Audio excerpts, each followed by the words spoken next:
Right. నిన్న మంత్రి కొండా సురేఖ కూతురు సుస్మితా పటేల్ మాట్లాడిన మాటలు ఇప్పుడు కాంగ్రెస్‌లో పెద్ద ఎత్తున దుమారం లేపి దీని గురించి స్పందించడానికి మనతోటి మాట్లాడడానికి టీజీఐడీఏ చైర్మన్ చరణ్ కౌశిక్ యాదవ్‌తో మాట్లాడదాం. అన్న చెప్పండి, ఇట్లా నిన్న మీ పార్టీ చెందిన మా మంత్రి కొండా సురేఖ కూతురు మాట్లాడింది. సీఎంను గాని అక్కడ లోకల్ ఎమ్మెల్యేల గురించి కూడా మాట్లాడిన మాటలు మీరు ఎట్లా చూస్తారు? అంటే ప్రధానంగా నిన్న ఏదైతే కొండా సురేఖ గారు, ఇప్పుడు కొండా సురేఖ గారు కూడా స్పందించి సోకాజ్ నోటీస్కు తన అది వ్యక్తిగత అభిప్రాయం అని చెప్పేసి కొండా సురేఖ గారు మాట్లాడుతూ ఉన్నారు.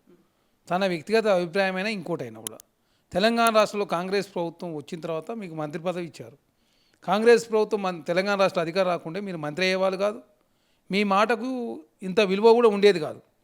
అనవసరంగా ప్రజాప్రభుత్వాన్ని గతంలో కూడా ఒక సందర్భంలో సుష్మితా పటేల్ గారు మాట్లాడి రేవంత్ రెడ్డి గారి కుటుంబాన్ని, వాళ్ళ అన్నదమ్ములని, తర్వాత రోహిన్ రెడ్డి గారిని, వేం నరేంద్ర రెడ్డి గారిని తీసుకొచ్చి ఆధారాలు లేకుండా నిరుపయోగంగా మాట్లాడి మళ్ళీ వెళ్ళిపోయింది.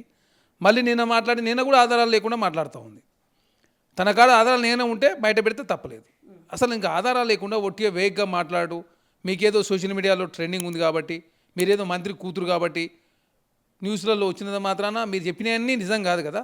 మీరు గతంలో మాట్లాడిన వాటికే అర్థం లేదు, పరమార్థం లేదు. ఇప్పటివరకు ఆధారాలు లేకుండా త్వరకు బయట పెట్టకుండా మళ్ళీ 6 నెలల తర్వాత బయటకు వచ్చి మాట్లాడుతూ ఉన్నాను. మీరేమో మంత్రి పదవి వచ్చింది కాబట్టి, తెలంగాణ మంత్రి పదవి వచ్చి కాంగ్రెస్ వచ్చింది కాబట్టి కొండా సురేఖ మంత్రి పదవి వచ్చిందంటారు. అందుకే ఆమె అంత ధైర్యంగా మాట్లాడుతుంటారు. అసలు రేవంత్ రెడ్డికి టీపీసీసీ రావడానికి కారణమే మేమని మాట్లాడుతుంది కదా. మీరు కాంగ్రెస్ పార్టీలో పుట్టి పెరిగిరే ఏమన్నా మధ్యలో మీరు పార్టీ మారలే. కాంగ్రెస్ నుంచి వైసీపీ, వైసీపీ నుంచి టీఆర్ఎస్, టీఆర్ఎస్ నుంచి మళ్ళీ కాంగ్రెస్. మీరు కాంగ్రెస్ పార్టీలో పదవులు ఉంటేనే ఉన్నప్పుడు ఉన్నారు, పదవులు లేనప్పుడు మళ్ళీ పార్టీ మారిన పరిస్థితి మనం చూసినాం కదా. ఇంకోటి వరంగల్ ఈస్ట్ అన్న మీ సొంతమా? పరకాల మీ నియోజకవర్గం అయితే వరంగల్ ఈస్ట్లో పనిచేస్తూ ఉన్నారు. అదే రేవూరు ప్రకాష్ రెడ్డి గారు నర్సంపేట అయితే వారు పార్టీ పరకాలు ఇచ్చింది వారు గెలిచిరు. మీకు ఒకసారి గెలిచిరు, ఒకసారి మీరు కూడా ఓడిపోయారు కదా. గెలిపోవడం సహజం. కాంగ్రెస్ పార్టీ తెలంగాణ రాష్ట్రంలో రేవంత్ రెడ్డి గారు అధికారం తీసుకొచ్చారు.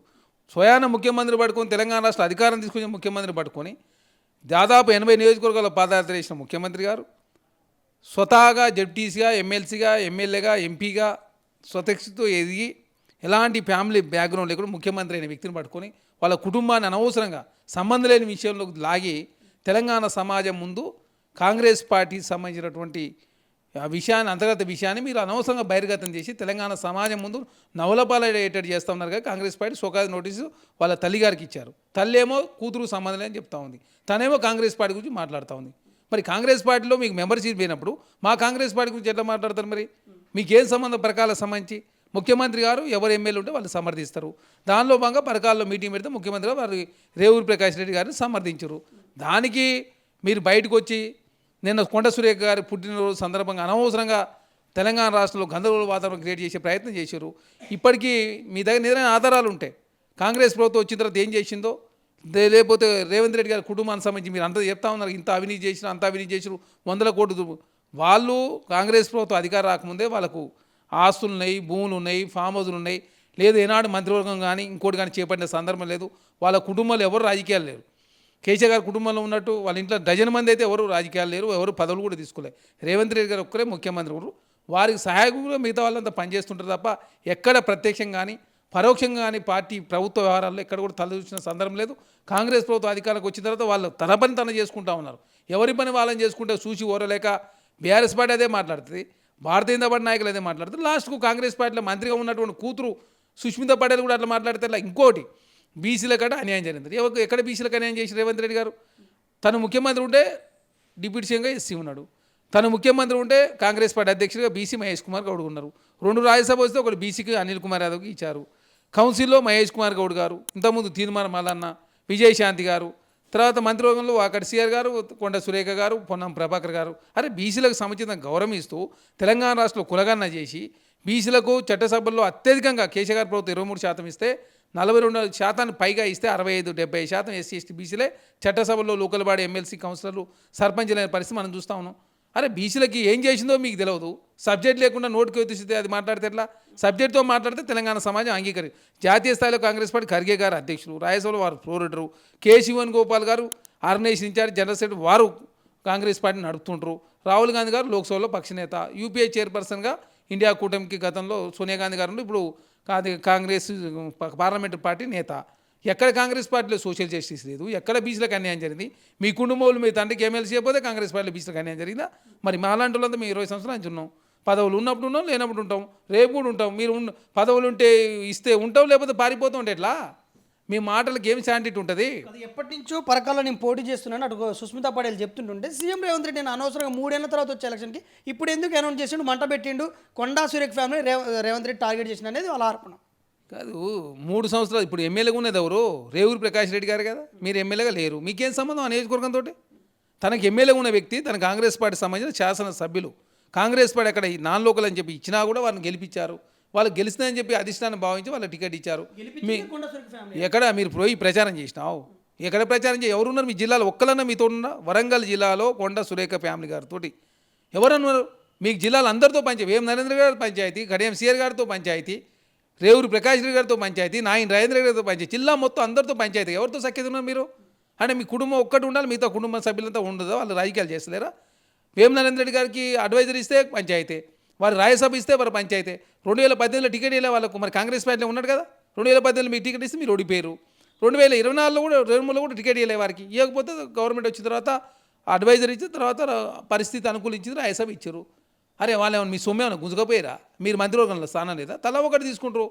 ఒకరు మంత్రి అవుతారు, ఇంకోరు రాజ్యసభ అవుతారు, ఇంకోరు ఎంపీ అవుతారు, ఇంకోరు ఎమ్మెల్యే అవుతారు. అరే దానికి ఏదో మొత్తం వాళ్ళ ఆస్తి ఏదో గుంజుకున్నట్టు కాంగ్రెస్ పార్టీ, రేవంత్ రెడ్డి గారు గుంజుకున్నట్టు, వేం నరేంద్ర రెడ్డి గారు గుంజుకున్నట్టు, రేవంత్ రెడ్డి గారి కుటుంబ సభ్యులు అన్నదమ్ములు గుంజుకున్నట్టు, పైలో అదేవిధంగా రోహిన్ రెడ్డి గారు గుంజుకున్నట్టు అంతా నోటికి ఏదో వస్తుంది మాట్లాడితే ఎట్లా? అసలు ఎట్లా చూడొచ్చు ఇప్పుడు తాజా రాజకీయ పరిణామం ప్రతి నియోజకవర్గంలో ఏదో ఒకటి కూడా కాంగ్రెస్లో అసంతృప్తి చెలరేగుతుంటే ఇప్పుడు కొండా సురేఖ కూతురు మీ మంత్రివర్గం చెందిన ఆమె కూతురు ఈరోజు వ్యాఖ్యలు చేసింది. అచ్చ కాంగ్రెస్ని పక్కన పెట్టి పచ్చ కాంగ్రెస్ని రేవంత్ రెడ్డి లేపుతుండ అనేది ఆమె ఆరోపణ. ఇప్పుడు కొన్ని నియోజకవర్గం కూడా పరిస్థితులు ఆ విధంగానే అందరూ అసంతృప్తి చెప్తారు కదా. ఎంత ఇప్పుడు రేవంత్ రెడ్డి గారు 2016లో కాంగ్రెస్కి వచ్చాడు, వేం నరేంద్ర గారు 2016లో వచ్చాడు, రోహిన్ రెడ్డి గారు ఫస్ట్ నుంచి కాంగ్రెస్లో ఉన్నాడు, మేమంతా ఫస్ట్ నుంచి కాంగ్రెస్లో ఉన్నాం. తర్వాత వాకటి సీఆర్ గారు ఫస్ట్ నుంచి కాంగ్రెస్లో ఉన్నాడు, పొన్నం ప్రభాకర్ గారు ఫస్ట్ నుంచి కాంగ్రెస్లో ఉన్నారు, తర్వాత భట్టి విక్రమార్క గారు ఫస్ట్ నుంచి కాంగ్రెస్లో ఉన్నారు, శ్రీధరబాబు గారు ఫస్ట్ నుంచి కాంగ్రెస్లో ఉన్నారు, మహేష్ కుమార్ గౌడ్ గారు ఫస్ట్ నుంచి కాంగ్రెస్. మరి ఎవరు బయట నుంచి వచ్చిన వాళ్ళు? అసలు నాకు అర్థం. తుమ్మల నాగేశ్వర గారు టీడీపీ నుంచి టీఆర్ఎస్లో మంత్రి అయి తర్వాత కాంగ్రెస్ పార్టీకి వచ్చారు.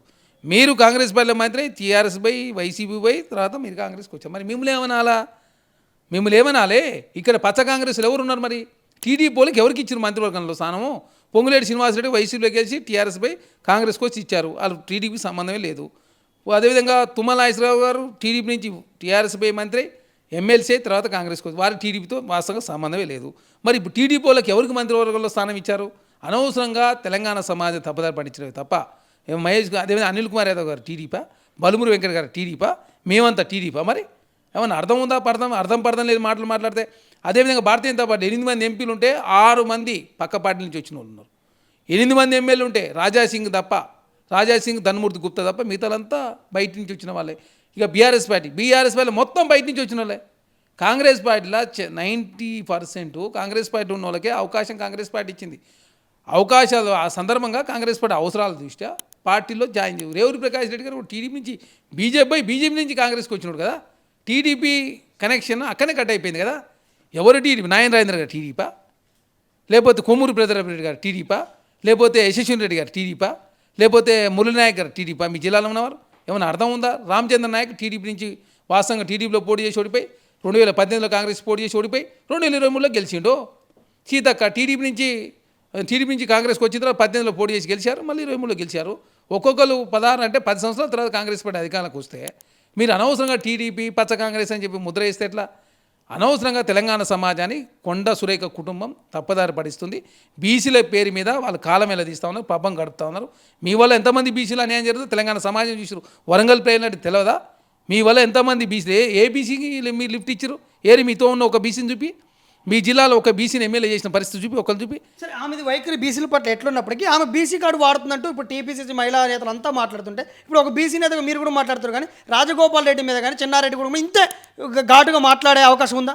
ఇప్పుడు చిన్నారెడ్డి గారు నోటీస్ ఇచ్చారు, కంది శ్రీనివాసరెడ్డి ఆదిలాబాద్ శాసనసభ్యులు వారికి నోటీస్ ఇచ్చారు, సంజయ్ కుమార్ అని చెప్పి వారికి నోటీస్ ఇచ్చారు, ఏకంగా జక్కిడి ప్రభాకర్ రెడ్డి గారిని సస్పెండ్ చేశారు. కొండ సురేఖ కూతురు కాంగ్రెస్ పార్టీ సంబంధం లేదు, ఆమె మెంబర్షిప్ లేదు, ప్రాథమిక సంబంధం కూడా లేదు. కాబట్టి కొండ సురేఖ గారు నోటీస్ ఇస్తే ఆమె కొండ సురేఖ సుష్మితా పటేల్ గారు ఆమె వ్యక్తిగత అభిప్రాయం, మాకు ఆమె వ్యాఖ్యలకు సంబంధం లేదు, ఆమెకు పూర్తి నిర్ణయాధికారం ఉందని చెప్పి వారు మాట్లాడుతూ ఉన్నారు. కాబట్టి బీసీలు అని చెప్పేసి నోటీస్ ఒక్కరికి ఇవ్వలే, ఓసీలను సస్పెండ్ చేసిరు, తర్వాత బీసీలకు సంబంధించి వాళ్ళకి అన్యాయం జరిగిందని చెప్పేసి ఈశ్వరం యాదవ్ గారు మాట్లాడారు, వాళ్ళు పిలిపించి మాట్లాడారు. వాళ్ళ విషయంలో ప్రభాకర్ రెడ్డి గారిని సస్పెండ్ చేశారు. అదేవిధంగా మెగారెడ్డి గారికి సంబంధించి చిన్నారెడ్డి గారు కొడితే చిన్నారెడ్డి గారు నోటీస్ ఇచ్చారు. ఎవరికి నోటీస్ ఇవ్వలేదు, ఎవరిని పిలిచి మాట్లాడలే. కాంగ్రెస్ పార్టీలో స్వేచ్ఛ ఉందని చెప్పి మీ ఇష్టం వచ్చినట్టు కాంగ్రెస్ పార్టీ బదనాం చేసి బీసీల పేరు మీద రాజకీయం పబ్బం గడిపే ప్రయత్నం చేస్తే అట్లా. బసవరాజ్ సారాయ్ బీసీ కదా, మరి ఎందుకు మీకు పంచాయతీ బసవరాజ్ సారాయ్ తోటి? మిగతా ఎస్సీ ఎస్టీ బీసీలతో ఎక్కడ సఖ్యంగా ఉన్నావు? ఓసీలతో పంచాయతీ ఉంది, బీసీలతో పంచాయతీ ఉంది, అందరితో పంచాయతీ. మీకు జిల్లాలో మీరు ఒక్కరు, మీతో అసలు ఉన్నారా ఒక పురుగన్న? ఒక్క మనిషి లేడు. గెలిచింది కూడా మీరు ఒక్కరే గెలిస్తే కూడా బీసీ అని చెప్పేసి రేవంత్ రెడ్డి గారు భావించి ఒక మహిళ సరే కాంగ్రెస్ పార్టీలో కష్టకాలం ఉందని చెప్పేసి మంత్రిని చేస్తే మీరు ప్రతిసారి కాంగ్రెస్ పార్టీని ఇబ్బందులు పెట్టే ప్రయత్నం, రేవంత్ రెడ్డి గారిని ఇబ్బంది పెట్టే ప్రయత్నం, వాళ్ళ కుటుంబాన్ని రాజకీయ లాగే ప్రయత్నం చేస్తే తెలంగాణ సమాజం అంగీకరిస్తారా? కాంగ్రెస్ పార్టీలో 40 లక్షల మంది కార్యకర్తలు ఉన్నారు. మీ ఒక్కరి స్వార్థం సులాభం కోసం ఇంతమంది కార్యకర్తలు కాంగ్రెస్ పార్టీ వదులుకోదు కదా. కాబట్టి ఇది పునరావృతం అయితే ఖచ్చితంగా పార్టీ పరంగా చర్యలు తీసుకుంటారు. బీసీ అని చెప్పేసి తెలంగాణ సమాజం ముందు కాంగ్రెస్ పార్టీ దోషి నిలబెట్టే ప్రయత్నం చేస్తే కాంగ్రెస్ పార్టీలో ఉన్న ఏ బీసీ కూడా దీన్ని అంగీకరించారు. ఎట్లా చూడొచ్చు ఓవరాల్గా కాంగ్రెస్లో ప్రజాస్వామ్యం ఎక్కువై ఇట్లా మాట్లాడుతున్నారా, లేకపోతే నిజంగా అవినీతి ఎక్కువై ప్రతిపక్షాలకి వీళ్ళు ఆసరా ఇవ్వడం కోసం ఇట్లా మాట్లాడుతున్నారా? ఎందుకంటే ఆమె ఏమన్నదంటే ఎవరన్నా స్పందిస్తే సోమాజ్ కూడా ప్రెస్ క్లబ్లో పెడతా, ఆధారాలతో బయట పెడతా అన్నది. మేము అదే చెప్తున్నాం అమ్మ, ఇంతకుముందు కూడా అదే మాట్లాడినాం. ఆ ఆధారాలు ముదిగాలు బయటపెట్టు, ఇప్పుడు ఆధారాలు బయటపెట్టు, ఎవరు వద్దంటలే. మీరు ఆధారాలు బయట పెట్టకుండా నోటికి ఏదో ఇస్తే మాట్లాడి కాంగ్రెస్ ప్రభుత్వాన్ని పార్టీని బలహీనపరిచే ప్రయత్నం చేస్తే మేము అంగీకరించము. కాంగ్రెస్ పార్టీ మీ శక్తితో తెలంగాణ రాష్ట్ర కాంగ్రెస్ పార్టీ రాలే. మేము 10 సంవత్సరాల కాలం తెలంగాణ రాష్ట్రంలో రేవంత్ రెడ్డి గారి నాయకత్వంలో కాంగ్రెస్ పార్టీ 80 నియోజకవర్గాల్లో పాదయాత్ర చేసి యాత్రలు చేసి భట్టి విక్రమార్క గారు కావచ్చు, కాంగ్రెస్ పార్టీ కావచ్చు, ఐక్యంగా ముందుకు తీసుకుపోయి తెలంగాణ రాష్ట్ర కాంగ్రెస్ పార్టీ అధికారంలో తీసుకొచ్చిన కాంగ్రెస్ని తెలంగాణ రాష్ట్రంలో కేసీఆర్ విధ్వంసం చేసిపోతే, అవినీతి చేసిపోతే అవన్నీ కూడా ఖర్చులు తక్కువ చేసుకుని ఆర్థికంగా పరిపుష్టి చేసే ప్రయత్నంలో కాంగ్రెస్ ప్రభుత్వం ముందుకు పోతూ ఉంది. మీరు కాంగ్రెస్ ప్రభుత్వాన్ని అనవసరంగా బలహీనపరిచే ప్రయత్నం మీరు చేస్తూ ఉన్నారు. బీఆర్ఎస్ పార్టీ దోపిడీ పాల్పడేది, అవినీతికి పాల్పడేది, ఆర్థిక వ్యవస్థను చిన్నాభిన్నం చేస్తే రోజుకు 18 గంటలు కష్టపడుతూ ముఖ్యమంత్రి గారు తెలంగాణ రాష్ట్రంలో ఆర్థిక వ్యవస్థలో గాడిలో పెడుతూ బీసీలకు ఇచ్చిన హామీ నెరవేరుస్తూ మహిళలకు ఇచ్చిన హామీలు నెరవేరుస్తూ తెలంగాణ రాష్ట్రంలో తెలంగాణ దేశంలో అగ్రగామి ఉంచే ప్రయత్నంలో రోజు కష్టపడుతుంటే మీ శాఖలు రిఫార్మ్స్ తీసుకురాకుండా మీ కూతుర్ను కంట్రోల్ చేయకుండా అనవసరంగా కాంగ్రెస్ ప్రభుత్వం విషయం చెప్తే కాంగ్రెస్ పార్టీ కావచ్చు, పార్టీలో ఉన్న నాయకులు ఎవరు కూడా అంగీకరించరు. మీరు బీసీనో మహిళనో లేదు పద్మశాలి మేము ముందుకు కాపని చెప్పేసి పబ్బం గడిపే ప్రయత్నం చేస్తే ఎవరు కూడా అంగీకరించరు. ఇది చివరి వార్నింగ్, ఫైనల్ వార్నింగ్గా భావించాల్సిన ఉంది. భవిష్యత్తులో ఎవరు చేసినా కూడా ఖచ్చితంగా కాంగ్రెస్ పార్టీని సస్పెండ్ చేయాలని చెప్పి మేము కోరుతా ఉన్నాం.